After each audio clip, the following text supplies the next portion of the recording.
Di sini saya akan mempresentasikan video saya tentang siklus menstruasi, fertilasi, gestasi, dan persalinan. Sebelum kita masuk ke siklus menstruasi dan fase menstruasi, apa sih menstruasi itu? Menstruasi adalah pelepasan endometrium atau dinding rahim disertai dengan pendarahan berulang kali setiap bulannya. Rata-rata siklus menstruasi ada 21-35 hari. Kalau belum teratur, jangan khawatir, normal kok di masa pubertas. Siklus ini dihitung dari hari pertama menstruasi yang terjadi dari 2-7 hari. Hari ke-8 sampai 13 tubuh kita mempersiapkan rahim menuju masa subur. Hari ke-14 sampai hari ke-18 tubuh kita mengalami masa subur di mana kehamilan bisa terjadi. Siklus menstruasi terdiri atas 4 fase. Yang pertama ada fase menstruasi, yang kedua fase praovulasi, yang ketiga fase ovulasi, dan yang keempat fase pasca-ovulasi. Lalu ada pula siklus hormon, dan ada juga siklus ovarium, serta siklus uterus. Kita akan membahas fase yang pertama, yaitu fase menstruasi. Diawali dengan fase tidak dibuahi dengan sel ovum. Kadar hormon progesteron itu turun sehingga menyebabkan peluruhan dinding rahim yang menyebabkan menstruasi. Dalam fase ini, hormon FSH dan LH dibantu dengan hormon estrogen, membantu memetakan sel telur. Selanjutnya, fase ini umumnya terjadi antara 3-7 hari dengan rata-rata 5 hari. Yang kedua, kita bahas tentang fase praovulasi atau folikuler, yaitu ketika ovum sudah matang, hormon FSH dan LH mengalami sedikit penurunan, sedangkan estrogen mengalami sedikit kenaikan. Seiring dengan kenaikan hormon estrogen, rahim pun ikut mengalami penebalan. Kedua hal ini terus naik hingga tahap maksimal. Yang ketiga, yaitu fase ovulasi. Setelah mencapai titik maksimalnya, hormon estrogen mulai menurun. Pada fase ini terjadi lonjakan hormon LH dan FSH secara mendadak dan tinggi. Hal ini menyebabkan folikel pecah dan mendorong ovum atau sel telur keluar dari ovarium. Fase yang terakhir yaitu fase pasca-ovulasi atau luteal. Setelah ovum terlepas, folikel ditinggalkan membentuk korpus luteum. Korpus luteum ini akan melepaskan hormon progesteron yang menyebabkan kenaikan suhu basa atau termesif yang menandakan tubuh sedang dalam masa subur. Selepas ovulasi, hormon progesteron dibantu hormon estrogen memiliki tugas untuk menahan dinding rahim. Namun, lama-kelamaan korpus luteum hancur dan tidak lagi memproduksi hormon estrogen.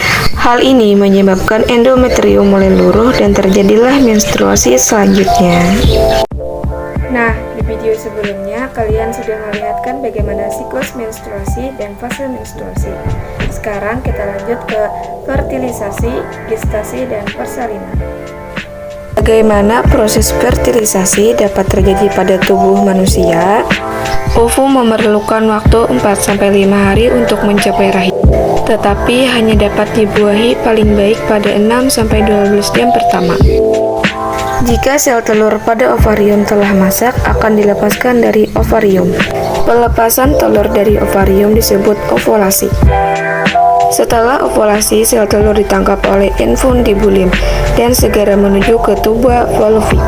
Di saluran inilah terjadi pembuahan. Jumlah sperma yang ditampung sekitar 200-300 juta. Namun, biasanya satu sperma yang mampu membuahi sel telur. Fertilisasi antara sel telur dan sperma menghasilkan zigot.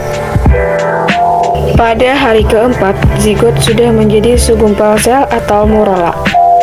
Pada hari ke-7, gumpalan sel tersebut sudah tersusun menjadi selapis sel yang mengelilingi suatu ruangan yang berisi sekelompok sel di dalamnya atau blastula. Lapisan sel bagian luar akan berkembang menjadi ari-ari atau plasenta dan selaput janin. Sedangkan kelompok kecil bagian dalam akan tumbuh menjadi janin.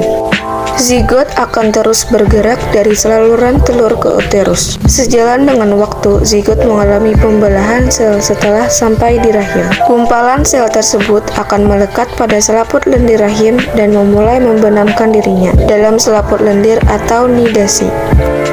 Zigot yang akan telah berada di rahim akan terus tumbuh dan berkembang menjadi embrio. Di dalam rahim, embrio mendapat makanan dari tubuh induk melalui plasenta atau ari-ari. Masa embrio atau masa kehamilan manusia sekitar 9 bulan atau 10 hari.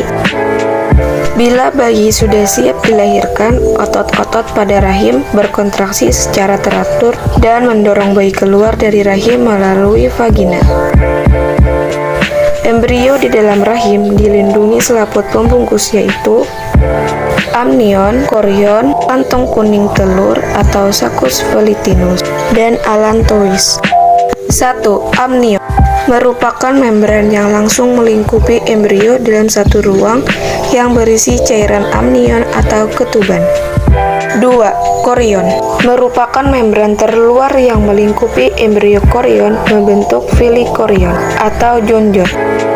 Di dalam endometrium yang berisi pembuluh darah yang berhubungan dengan peredaran darah ibunya melalui plasenta.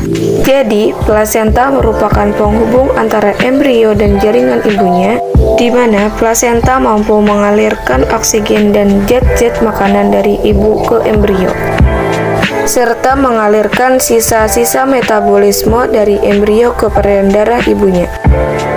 3. Kantong kuning telur atau saccus volitinus yang terletak di antara amnion dan plasenta merupakan membran berbentuk kantong yang merupakan tempat pembentukan sel-sel dan pembuluh-pembuluh darah pertama embrio. 4. Allantois merupakan membran yang terletak di dalam tali pusat. Di dalam allantois terdapat pembuluh darah yang menyalurkan zat-zat makanan dan oksigen dari ibu dan mengeluarkan sisa metabolisme. Terima kasih sudah menonton videonya. Saya ucapkan terima kasih. Wassalamualaikum warahmatullahi wabarakatuh.